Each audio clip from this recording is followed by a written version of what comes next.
So I am Claire Wasserman, folks. Ladies Get Paid founder and author. We are an educational platform, global community, and a book, as you can tell. That is all about helping women earn more and live better. And I am on my second cup of coffee, but it hasn't hit yet. So at some point it will. And thanks for sticking around for that. I'm so excited to see you all here today. I host these job seeker support groups every Monday as a way for us to come together and just give each other motivation, learn from one another in our search for work. But we have a really special one today because we have two guest experts who are going to go over kind of the do's and don'ts of resumes. There's also been some fabulous questions that were submitted beforehand that I'm going to be using as prompts for our two special guests who I'll bring up in just a minute. Just make sure if you are not Jen or Val that you are muted. So go ahead and check that. The other thing I wanted to mention beyond our special guests is after we go over kind of the do's and don'ts of resumes, as I'm speaking to them, if anybody wants to think about their own resume, hopefully you all brought a resume. That was the prompt for today. Bring a resume and at least one job description. For somebody who is brave, I think if you're open to volunteering yourself, I would love to make you a co-host and have you screen share your resume so we can have our two guests actually go off of your resume and be able to give tangible feedback to it. Because I think a lot of times, we talk about this stuff in the abstract, and being able to actually dig into a real resume and bring this to life is going to be a lot more helpful. Speaking of being helpful, after we do, it'll probably be about 20 or 30 minutes or so of our guest experts, we're going to do breakouts where you have your resumes, and based on everything that we've just talked about, giving each other feedback, but you'll get some prompts from our guest experts. Andy's happy to volunteer as well. Okay, fabulous. So and then we'll come back together after the breakouts and then share if there was something that you learned, or if there's a thing you want to talk about based on your own job search that you feel like might be helpful for folks to know about you, and just like what's, in this messy middle is what I call it, right? The process of getting yourself from where you're at to where you'd like to be, just what you are learning about yourself, I think will be hugely inspirational and aspirational to other folks. Good to know that that we've got a lot of volunteers. Awesome. Let me bring up Jen and Val. So we're going to add the first screen, and then we're going to bring up Val. Okay, fabulous. So I'm going to go ahead and ask both of you to unmute.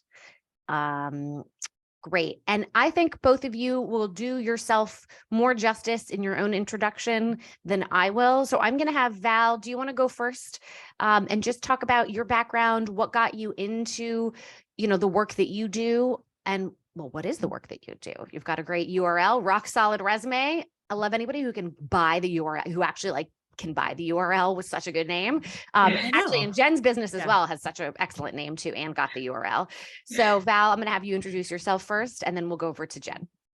Sure. So, hey, everybody. Hi, Claire. Thank you so much for having me. I'm really excited to be here with you all today.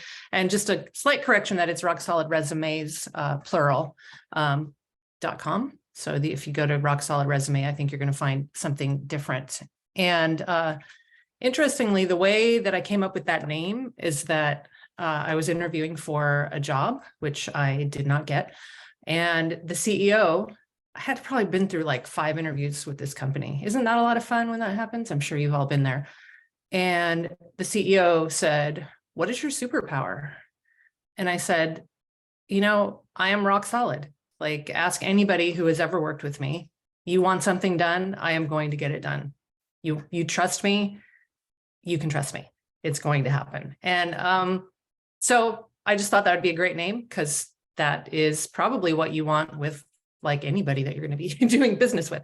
And let's see. So I've worked as a recruiter. I've worked as people operations, director of operations. And kind of the way that I came into actually writing resumes and doing a little bit of career coaching is that I have done this work, and I have seen that there's a lot of people that, need help. And I feel like I have a unique perspective because I review resumes, some days all day long. And I've conducted tons of interviews, and I've gotten really good over the years at just like taking a resume. And I'm sorry to say, but yeah, I do probably only look at it for like a maximum of 1 minute as a recruiter, and just figuring out like what you need to see. So in turn, I have been able to take that skill that I have developed and use it to help other people. So I don't want to take up too much time. I'm super happy to be here, and we'll be excited to try and answer some of your questions. Awesome. Thank you. Thanks, Val. Appreciate you. Jen, I'm going to welcome you. And if you could talk about what you do and why you do it, that would be awesome. Sure. Hi, everyone. Hello from Boston. My name is Jen Walker-Wall. I am a career strategist, resume writer, and founder of Work Wonders Careers, also plural.com. And I help people make moves that matter in their careers. And for most of our clients, that looks like some kind of job change or transition. And much like Val, I think I accidentally started, when I was working in hiring. I worked in academic and faculty hiring for quite some time. And there are often over 1,000 applicants. People are submitting 30, 40, 50 pages worth of material, sometimes more.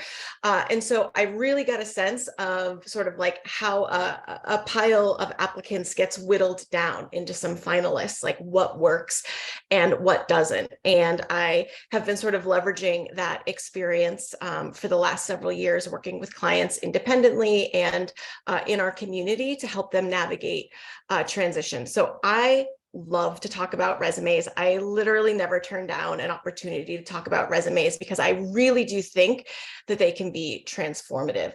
I actually think you can tell in about a minute if someone is qualified for a job. It really doesn't take that long. And making some few strategic changes will often set you apart pretty quickly, because not everyone does that. So I'm really thrilled to be here today and appreciate the invitation. Awesome. Thank you, guys. Thank you both. So just some do's and don'ts off the bat, and then I'm going to read out a couple of questions that were submitted. So Val, I'll have you go first. What are things that you just like wish that people either did or did not do when it comes? Sure. So while this may be really obvious to some people, it's not obvious to everyone. And that is have a very clear summary statement. Like, I want to know right when I'm looking at that resume who you are and what is the value that you bring. And I know sometimes if people have like a generalist background, which I have had at one point in my life as well, sometimes it's hard to convey that actually being a generalist is a very special talent. Not everyone has that talent. So 1, clear summary. 2, include metrics always, because people are less interested in what you have done as like a job, just, like, don't just write a job description, write how you, this person, brought value, and do your very best to quantify it. Those are just a few that come to mind. Awesome. Jen, do you have any to add?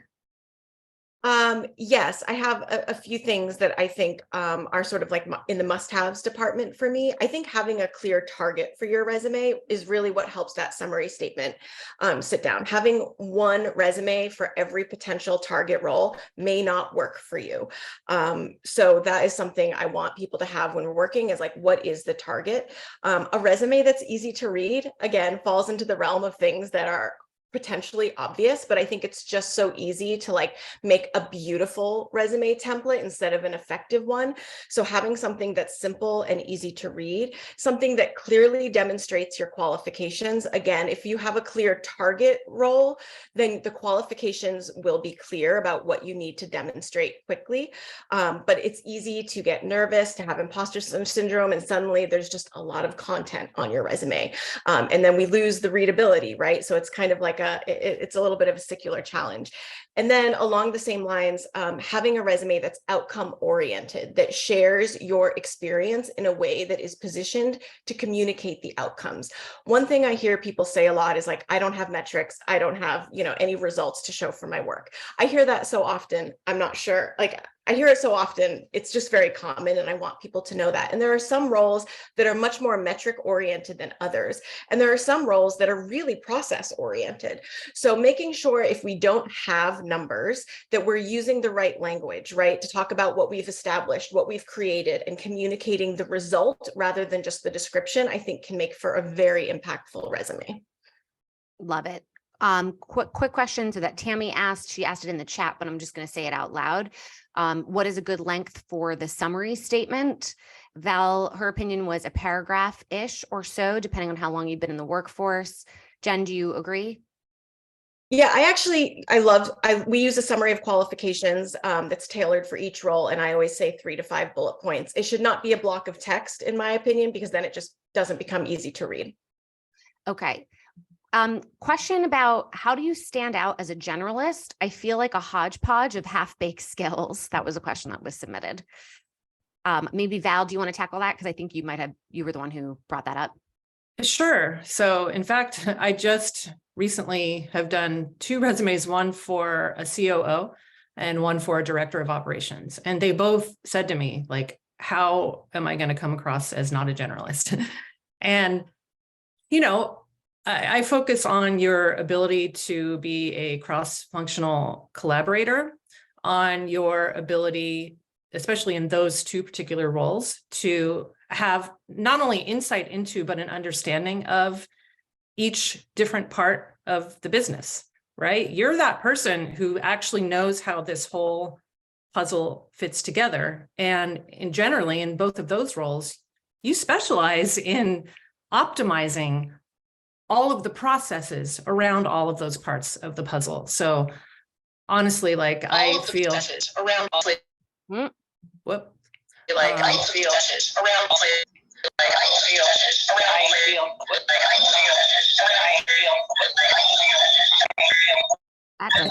I think we need someone to mute. Yeah, let's see. Although that actually mute all. Hold on, I'm gonna mute all. Hold on, give me 1 second. Mute all. And then I'm going to ask, so only I give permission to unmute. Okay, the power. Continue, Val. Got it. So yeah, what you want to convey in those cases is how, you have that special talent to be able to see the big picture and to help optimize the big picture. And it very much is a special talent. And to the point of what Jen was saying, sometimes there are metrics involved in those roles, and sometimes there are, as she said, like the processes that you put in place and the impact of what those processes are. Mm-hmm. Okay, fabulous. Question about gaps in resumes, how to tell the story of a sabbatical. Jen, do you want to jump in on that one? I think that I think that the gap story is getting easier to tell. I think we're moving into an era where gaps are understood, whether it's for health reasons, for personal reasons. Like, I think we're moving away from gaps being an impossible thing to move around from. But I'm old enough to remember when they felt that way. And I think they still can feel that way. So I always like to ask clients, what is the story? You should have a real clear sense of that for yourself. Like, what is the truth? And then how do we distill that into a very short version to tell folks throughout the hiring process? You don't owe anyone all of the details. Sometimes the time spent is very personal and not necessarily a story that you want to go into great detail in. So being able to say, had a very demanding job, left for a short period of time because I was able to take a break, and I'm ready to return and this role is exciting to me because XYZ, having a short story that acknowledges it and then goes back towards your qualifications for the role, I think can be really compelling. But in general, I'm seeing more and more people take sabbaticals, take time off, need time for childcare and that sort of thing. And I think it's becoming much less of a huge obstacle and more of just like a narrative part of the story that we need to address in some way. Mm-hmm. Yeah. And by the way, I would both speakers stay unmuted because every time you press mute, I have to then ask you to unmute. Okay, just for ease of Zoom. I want to dig into impact metrics a little bit more because that is so important and a huge misnomer that we all, a lot of us think we just describe what our responsibilities were and not, well, what happened when you did the responsibility. And I did get a few questions here about getting, digging into the impact metrics. One person said, in my last position, I was in a chief of staff type role, and I know my work had tremendous impact, but the metrics I've been able to craft aren't that impressive. On the other hand, we also got a question here in the chat about NDAs that prevent you from sharing informational metrics. I think that's pretty specific. I don't know how many people had NDAs where they can't share those, those specific pieces of information, but I think the sentiment is the same. So I don't know who, Jen or Val wants to jump in first for telling the story of impact. I know you both mentioned that is important, but I think giving people more clarity and detail around how to actually do that would be helpful. I'll jump in, Val, if that's okay. Sure. So I think when I'm doing this work with clients, I actually just put the metrics to the side, and I just ask them about the bullet point, right, that's on their resume. And often the question that we need to answer is, tell me what this work produced. What did this work contribute to? What is the outcome of this work? A lot of times it will say something that is very process oriented. Did you create the process? Did the process lead to improved efficiencies, improved revenue, like reduced errors, like that sort of thing? Sometimes with NDAs, you can still share information like that if it's abstracted. It really kind of depends on like what you're allowed to say and what you're not allowed to say. It's not abnormal for people to not be able to share like specifics around clients or products that they're working on, but they are often able to share sort of some of the generic outcomes that they produced. So if the metric thing feels inaccessible to you for whatever reason, like start by looking at what's already on your resume and making sure that what it produces is represented on there as well. Great.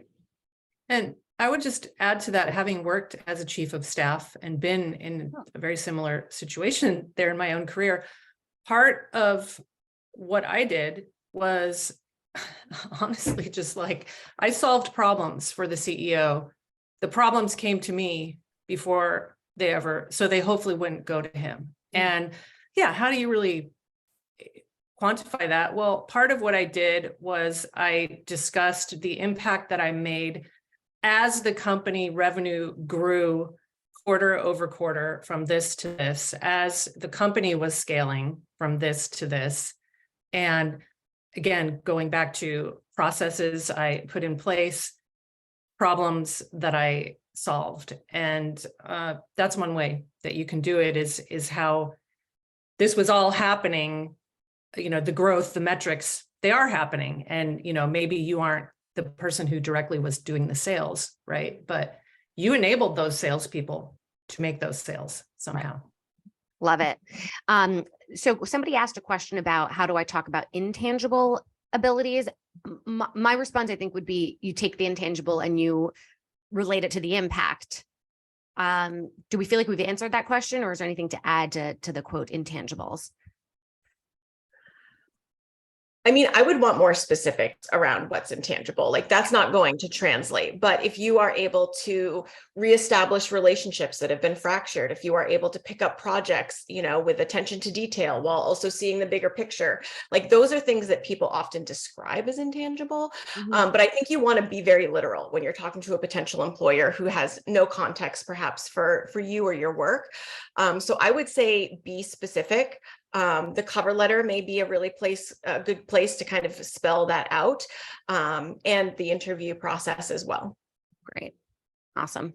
I'm going to go over to Carolyn, who actually just said that she used a resume review and it's clear that person used AI. So that's interesting. All right. Well, we're about to see. Carolyn, I'm going to invite you to come up here. I'm going to ask you to become make a co-host. So you can go ahead and share it looks like you don't want to keep your video on. That's totally fine.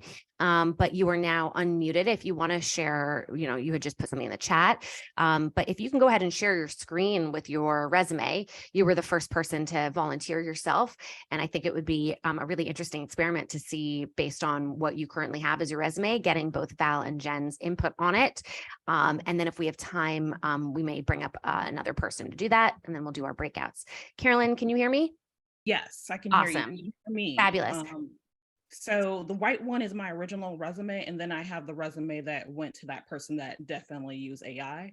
I don't know if you can read this one. Can everybody see, by the way? Are we all, you want to do everybody thumbs up? All right, perfect. Great. Love it when technology actually works. So I saw about the bio part.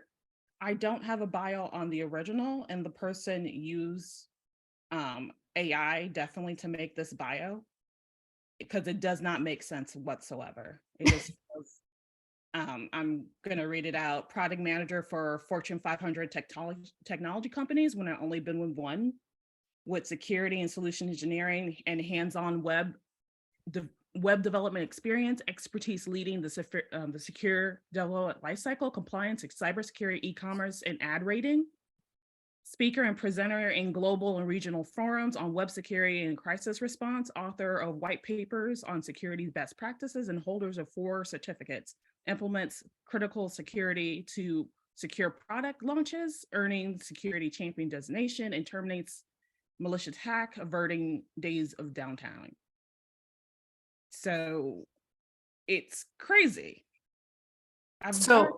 Question, sorry. Because I can't really see the great details of, I can't see your resume in great detail because my eyesight is bad.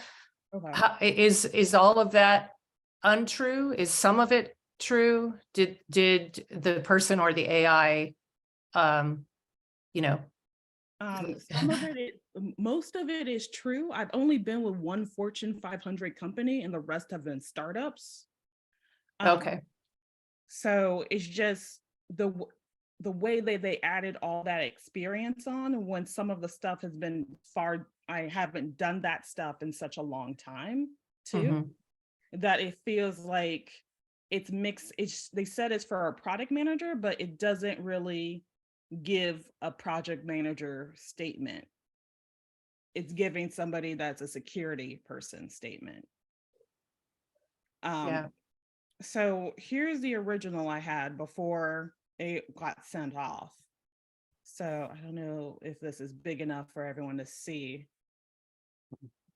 Okay, yeah, that's bigger. That's better. Yeah, I have 2 pages. I have the most bullet points for what I just came out of.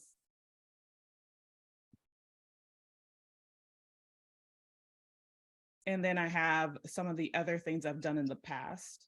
I have my skills over here, and I have it sectioned off into little subcategories, because I've done so much, and pretty much all the jobs I've had aren't the same job title.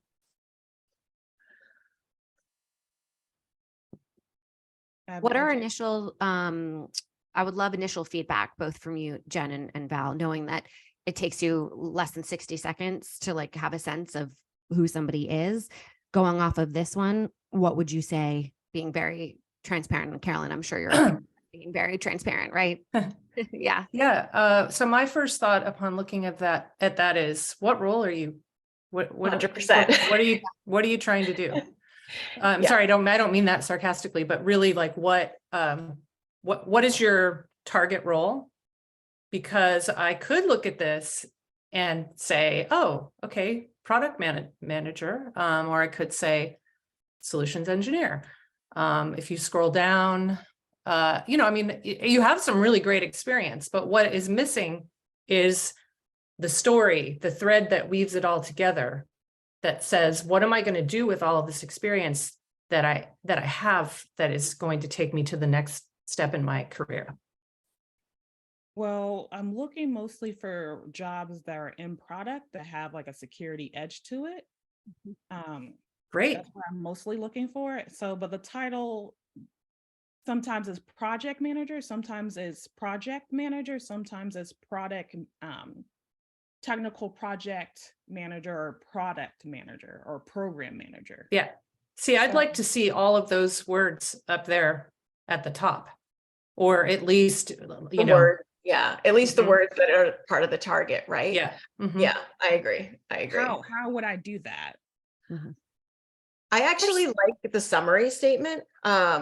I think that that's a good idea. And what it does is it allows you to craft a narrative from the get-go. Exactly. Right. So like if you are applying for a project manager role rather than a product manager role, you could say something like, product manager with expertise in project management and security, blah, blah, blah, right? Like you could go on and on. So by fine tuning that language at the top, you can create some flexibility for yourself, because what you're essentially asking people to do is assume that we know your goals and intent, right? The story here. And when they don't know, they'll make one up. And because you do have such broad, rich, incredible experience, telling that story more specifically for each of your target roles is going to reduce the number of questions people have about your candidacy. Like, why is this person with a background in product applying for a project manager role? And you want to use that summary question to answer that question by demonstrating how you're qualified for it. So it kind of Yeah. sounds like the other resume that you showed with that black background.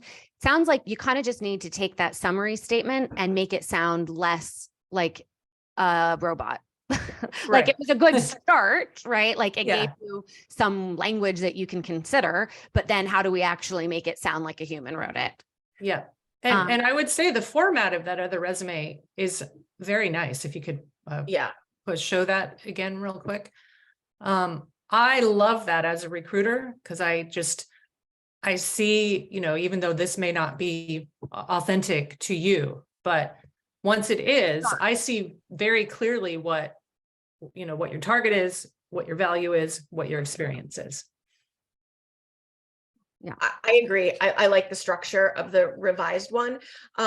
With your original resume, I don't mind the skills section spelled out in that way. Like, I don't really care how that is formatted necessarily between those two options, but I do like it at the top and spelled out a little way. It's not really abnormal for it to be at the bottom of a resume, but if I'm trying to put myself in the recruiter's seat, which is always what I'm doing when I'm thinking about resumes, I just want to put the qualifications right in front of them as quickly as possible, especially if you have them, which it looks like you will. Yeah. And I would add to that, it's fine to put like soft skills down towards the bottom. But I want to see hard skills higher. I would prefer to see them higher up towards the top. Quick question, a couple of questions, and then Carolyn, if you want to jump in after me.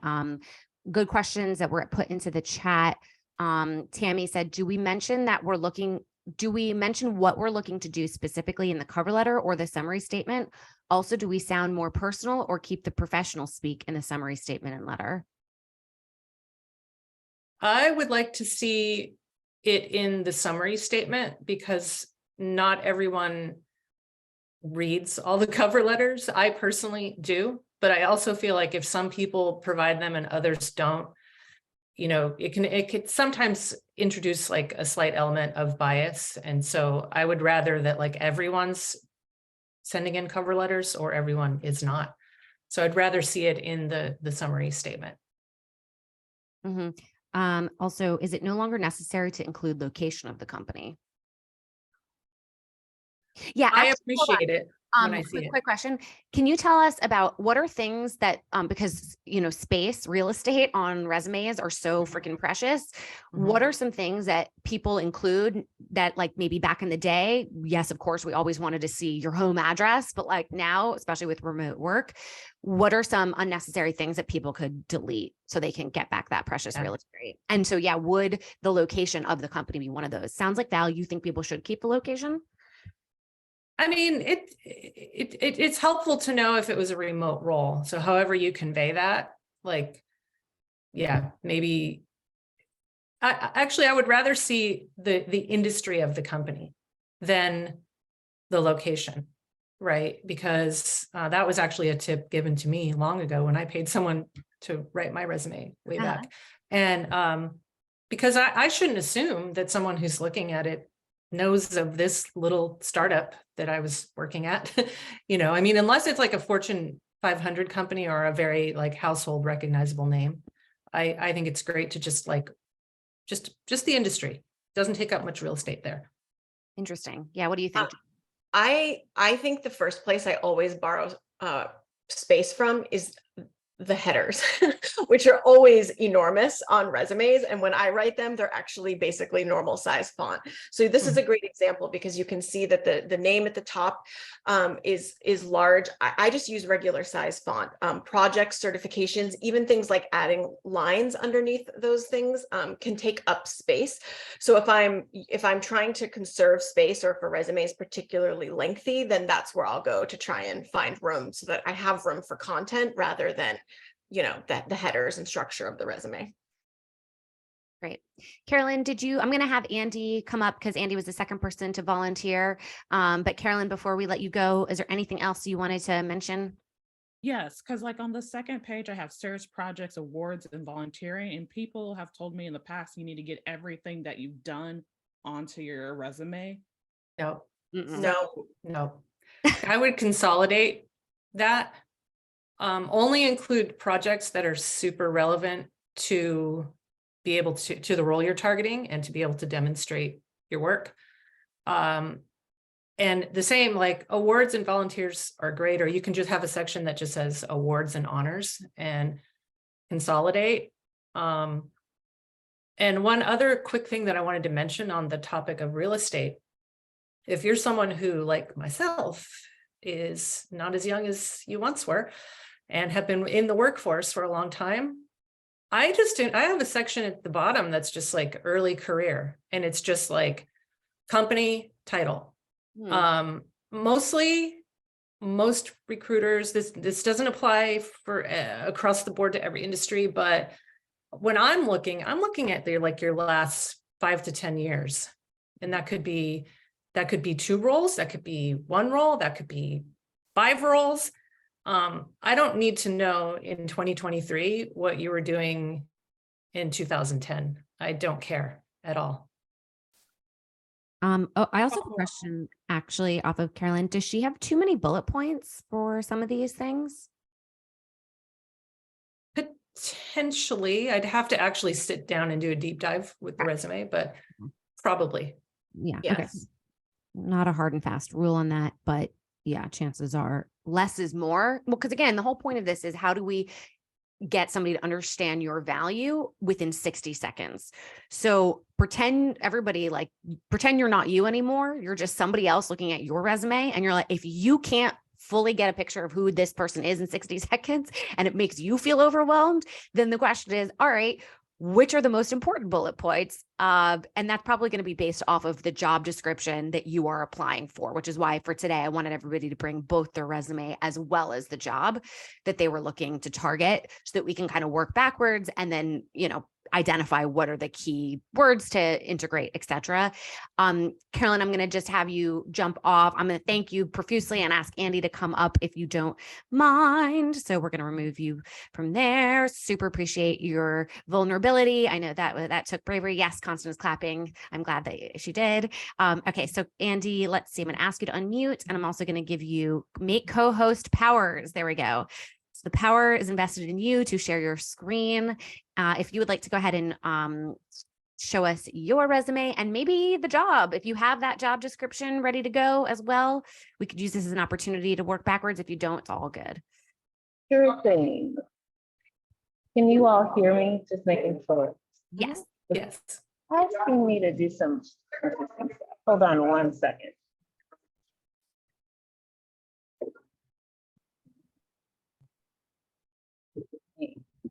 It's telling me I don't have the right settings. I don't know what's going on here. Give me 1 second. Yeah, because I just checked you. Technically, you do have co-host permission. In the meantime, as you are figuring that out, I'm seeing a few questions about number of pages. Does it depend on your, career? Sounds like 2 pages are okay. It used to be that you got to get everything in 1, but it doesn't seem like a hard and fast rule on that front, right? No. If 1 doesn't tell your story, then you're not setting yourself up for success. Or So sometimes I see so much crammed onto one page. Yeah. That it's actually just easier to read if you give yourself a second page with margins and white space.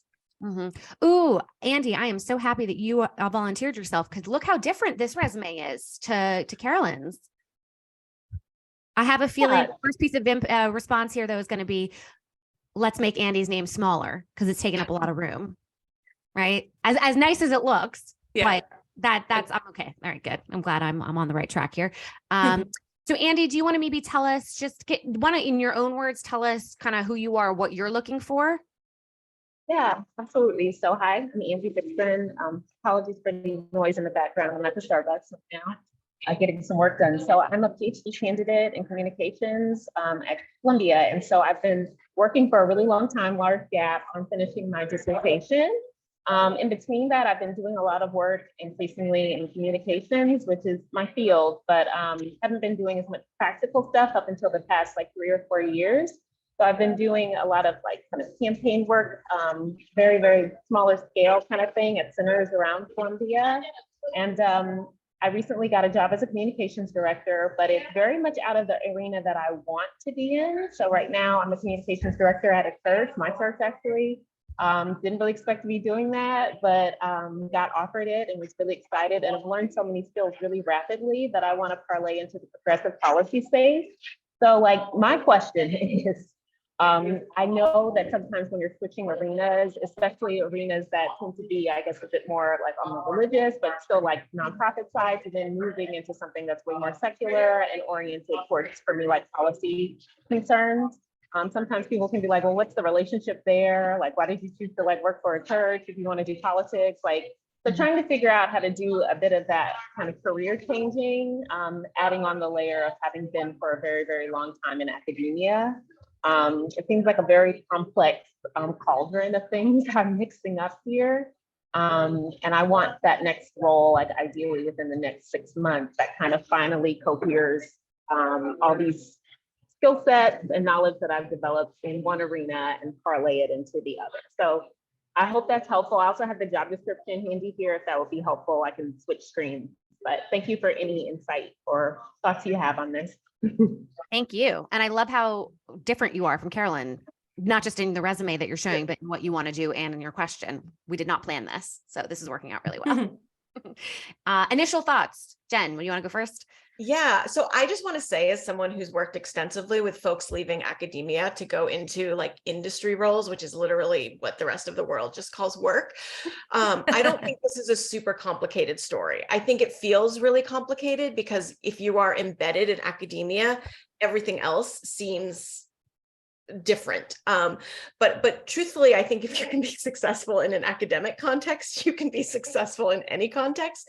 And I also think that, we can talk more about that offline if that's helpful, but I also think that anyone who pays attention in the policy world, in the nonprofit world, is not going to wonder about what the connection is between churches and policy. I think there's a lot of explicitness there. You may not be in that kind of church, but I think they're major players. I'll just leave it at that. And so what I think could be really helpful is having a summary statement. This summary statement is about you, and having a summary statement that's really tailored about the target jobs that you want, that highlights those specific qualifications. What I love about your resume for an academic person is that it actually does not read as though you only have academic experience. It looks very robust around communications.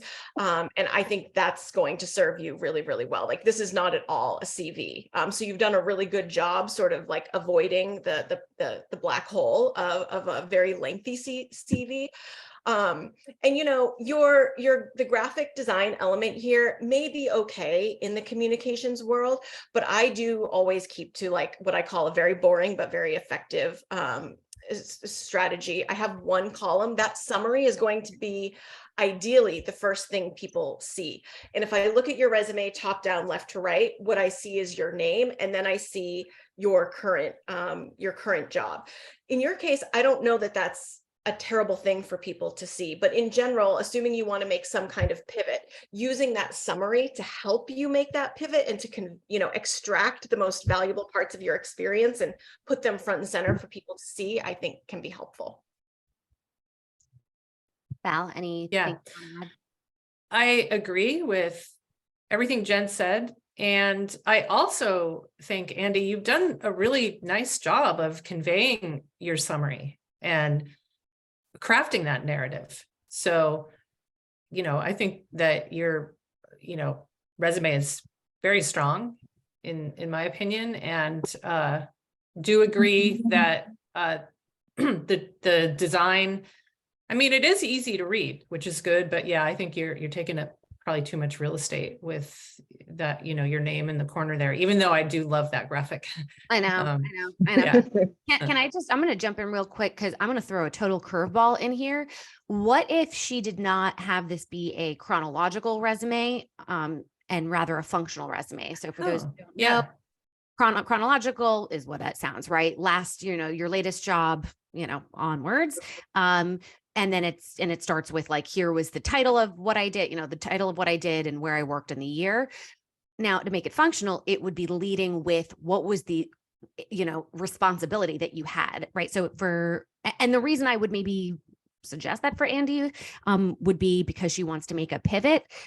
So instead of it really being such a focus on the title and the place, it's really, well, what did you actually do? So maybe breaking it down into like 4 to 6 categories of job function that she has performed.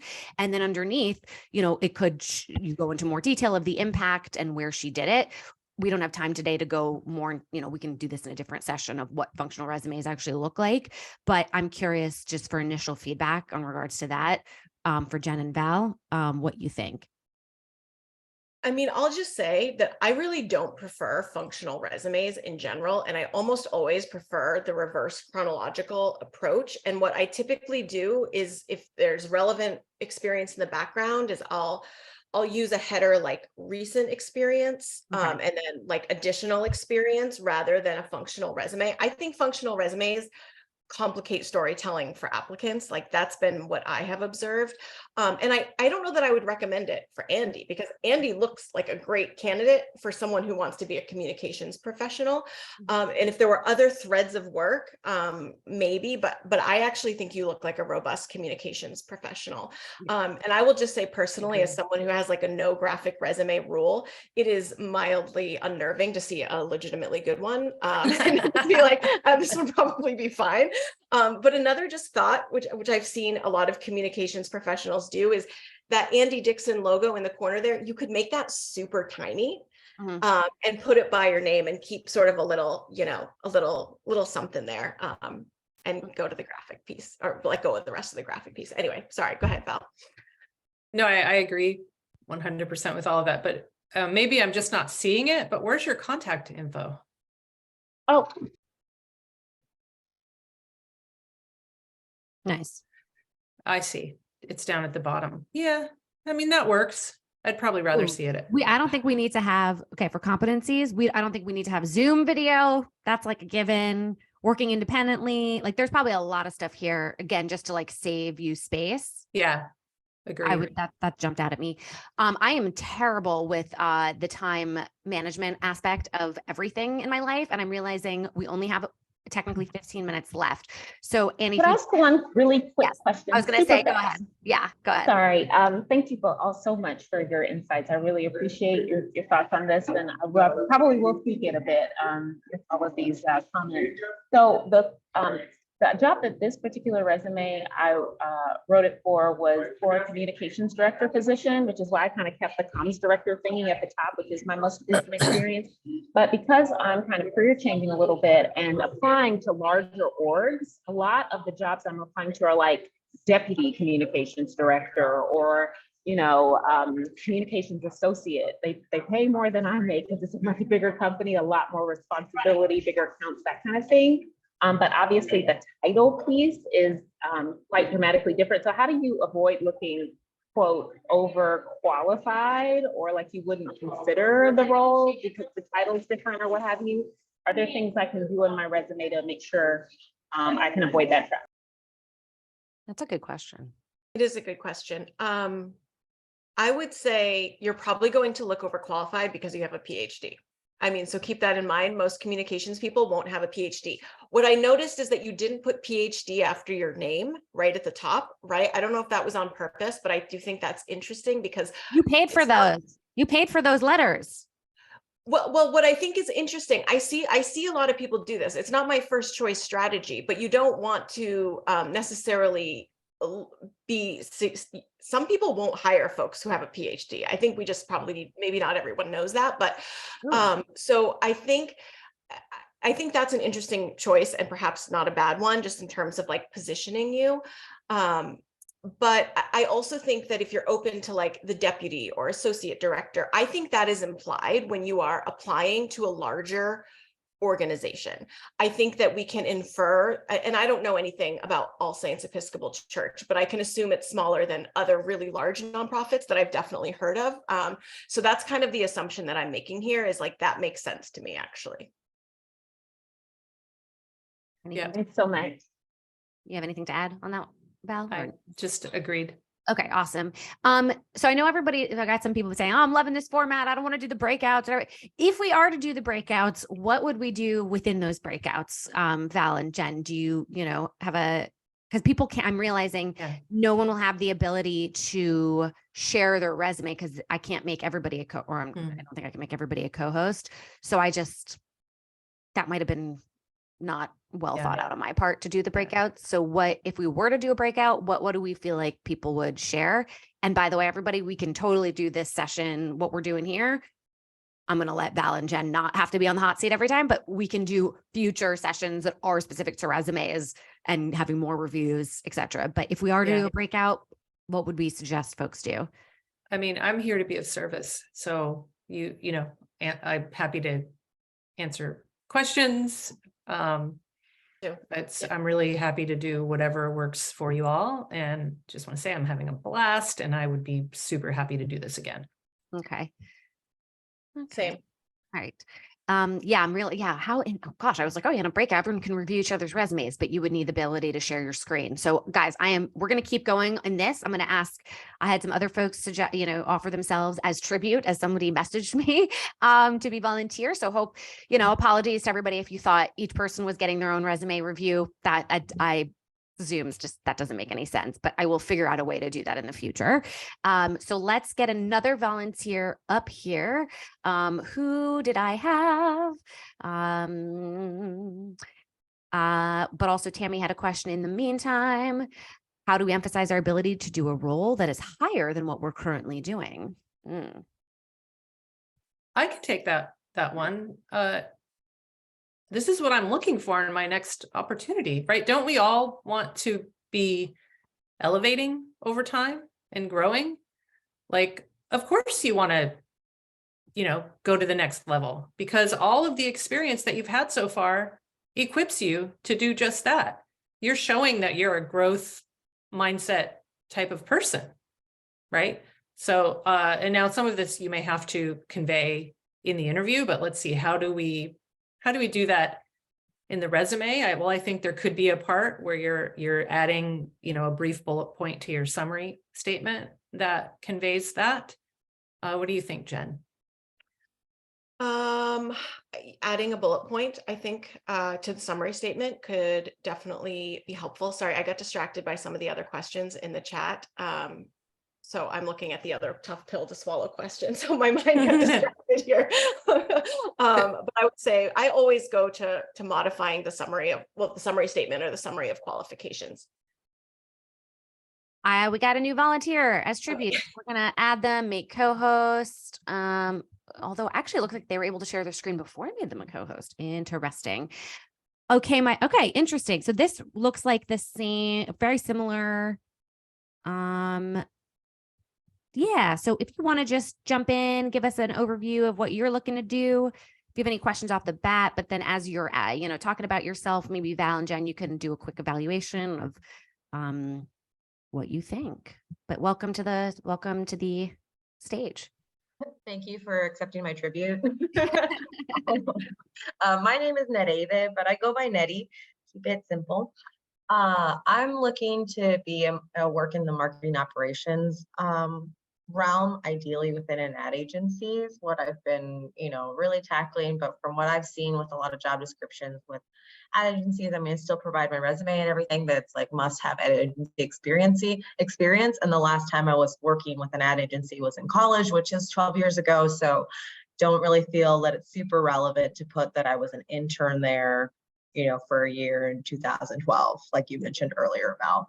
So I actually used Top Resume to get me a new design and a new, kind of format, and just trying to help me present myself a little better, specifically for a marketing operations manager role. Like you said, Val, I am looking to elevate myself. I have been like a shift supervisor in a retail environment, and I kind of just gravitate towards trying to build up my team and my coworkers and finding out, what their skill are and everything like that. So, I really want to manage a team, and I just don't think that I'm conveying my ability to do so or my drive to do so in my resume. And I guess all in all, that's only like one avenue that I've been exploring is marketing operations. And I'm looking at digital marketing because I like that. And, in all fairness, I'm just all over the place. So I'm just looking for I think I had a resume writer's block because I've been staring at this format for the last 2 years. And, I thought that the resume writing with Top Resume would help, but I'm not super satisfied with what they turned out, in all fairness. Can you make that a bit bigger, please? Yeah. Also, medieval times. I really hope your cover letter goes into detail about this. Always so many good stories of transferable skills. That's for another time, but like that jumped out as me as tell me more for sure. That's awesome. Val or Jen, initial thoughts? I have a couple thoughts. I just want to, first of all, I think it's miraculous. We've gotten such an amazing variety after picking 3 people at random. This is a great representation here in terms of people's interests. But what I'm noticing as a pattern is folks are using a lot of technology to assess their resume.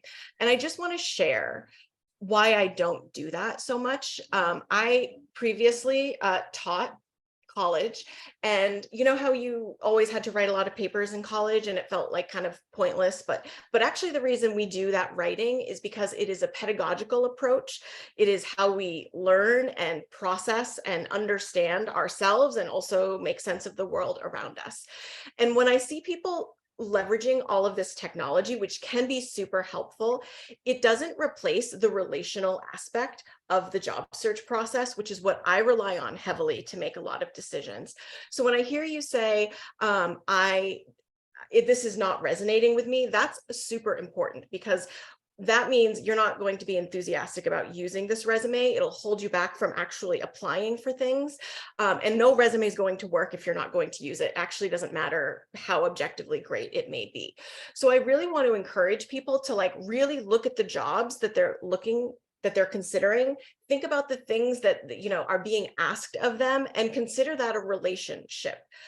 We wouldn't prep for a conversation without really thinking about who is receiving this information. So that's just something I think we need to think about, how this is a relational activity, not just like a technical problem to be solved.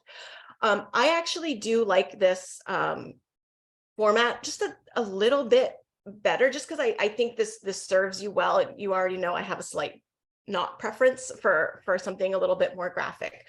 What I'm hearing, though, if you want to be back in the agency world, that is a very specific world, right? That is a place that values other people with strong agency experience in general. And we can do whatever we want with your resume structure, but it's not going to change that you haven't had that part of your experience, right? So sometimes we're trying to fix our resume to obscure or hope no one notices this piece that we are missing. So I would look at those qualifications holistically and really think through, does this summary statement and these areas of expertise and even the technical proficiencies, do they strongly align with the target roles? Am I using some of their language back at them? Is it evident that I'm checking their boxes?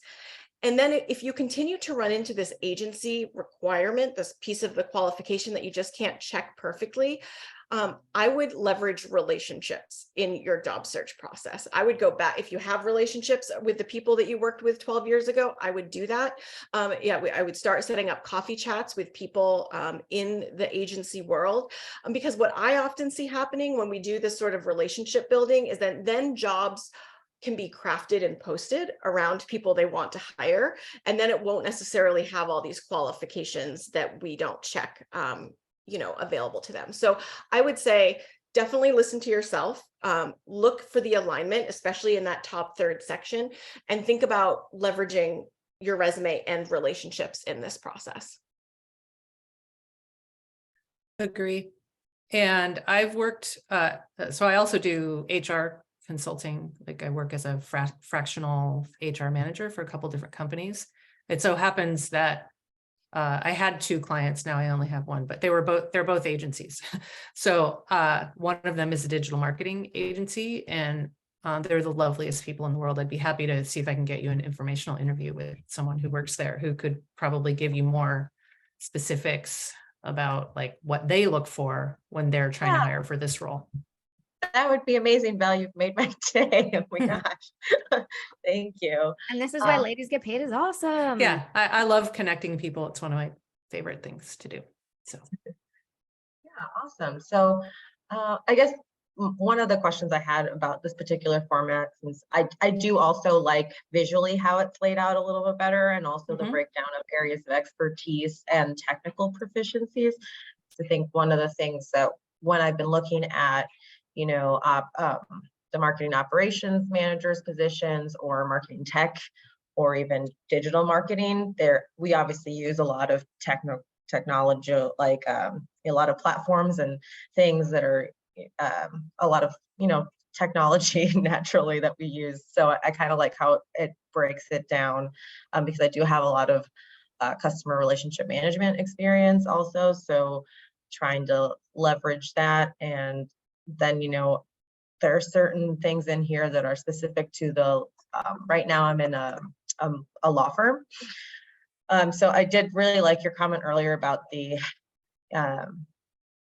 making sure that you had what the actual company does, because for the longest time I kind of thought, like, how do people not know about iFly or CDW, because CDW is they're a technology distributions a solutions place, and I've seen their logo thousands of times at several of my jobs. We use them at iFly to supply all of our tech needs. So I kind of just assumed for a while, I always didn't have that on there. And then, even just the long title of Medieval Times Dinner and Tournament, I don't know if there needs to be any additional description what that is. I think dinner and tournament is sufficient. But then I also have what you had mentioned earlier, Jen, about having some kind of like additional experience type thing. I think that that's a good spot. So I also have a lot of brand ambassador work. Like I was a brand ambassador for 6 years throughout my career, whether there was a gap after leaving a certain job or just I do it part-time on the weekends. Like I worked really hard. And I don't know, sometimes I think with marketing jobs, they like to see that because, I can do events, and I just feel like I have a lot hodgepodge of skills, like we all said, and I just don't really know where to draw the eye to. And are we okay with education being on the bottom, since it's been 12 years that I've had? That's fine. Okay, I always think that's fine. Whenever someone asks me, like, how do I know, like, what should go on my resume, what should be left off? Like, I think people assume I just make that decision, but I make that decision with people in relation to their target roles. Like if we look at the target roles and we look at those qualifications, like the fact that you have client relationship experience and you want to be in an agency, like that maybe is something that we do want to go in there. Maybe it doesn't need a date next to it. But usually I think agency experience is about the volume, the pace, and the clients. Like it's about the culture and being able to anticipate that and work within that and have familiarity with that. So that may be something that helps you speak to that piece of it for sure. Great.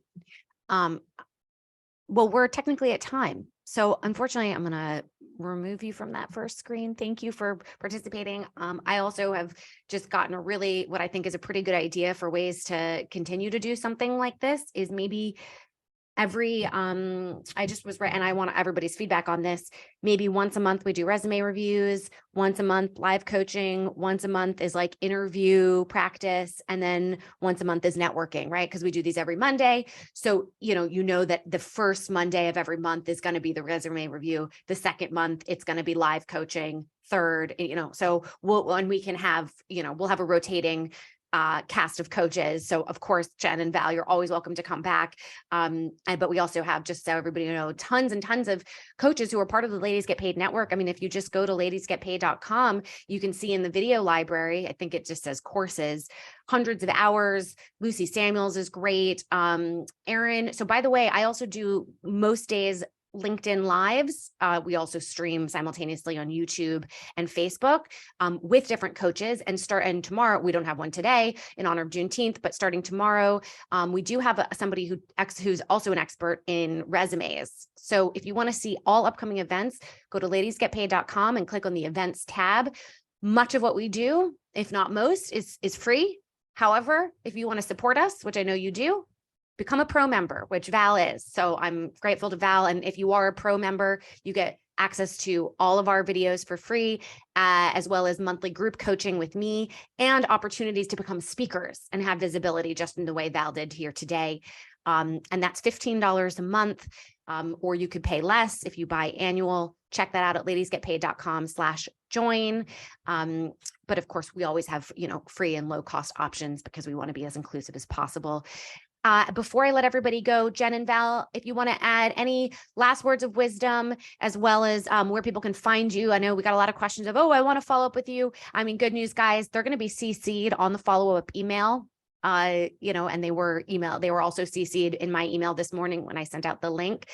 Tammy, yes, there will be a recording of this. But Jen, do you want to just give any final words of wisdom, as well as where people can find you, follow you, and pay you? Because, ladies get paid.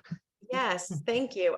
So the quickest way to find me, I dropped my LinkedIn into the chat, so feel free to connect with me there. You can visit our website at workwonderscareers.com. We have a weekly email that goes out, so you can hop on our mailing list if you'd like to keep in touch.